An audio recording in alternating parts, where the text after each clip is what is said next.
Daund police स्टेशनला दिनांक 16/7/2026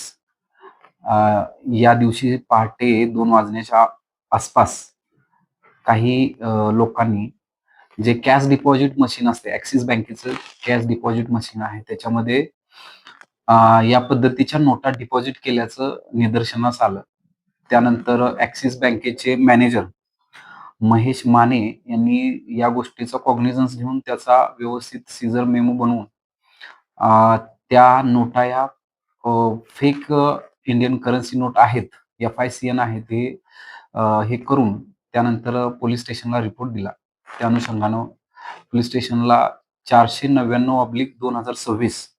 कलम 179, 80, BNS याच्या अनुषंगानं गुन्हा दाखल केलेला आहे for possessing and using fake Indian currency note. तर या गुन्ह्याच्या अनुषंगानं तपास करताना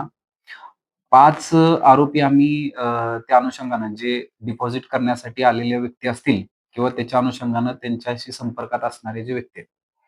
असे 5 आरोपी दौंड पोलिसांनी अटक केलेले आहेत आणि त्यांच्याकडून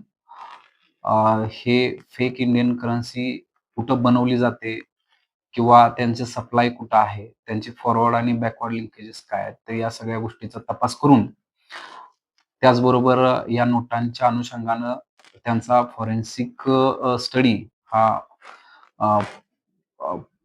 प्रेस जी आहे आपली नाशिकची किंवा FSLच्या माध्यमातून आपण तोही अ, त्याचं एक्झामिनेशन करून घेतोय आणि त्या अनुषंगानं अ, पुढची जी कारवाई आहे ती चालू आहे. लवकरच याच्यामध्ये जे मूळ किंवा मेन कल्प्रिट आहेत, तर ते पकडून आपण याच्यामध्ये मला असं वाटतं की एक चांगली कारवाई होईल.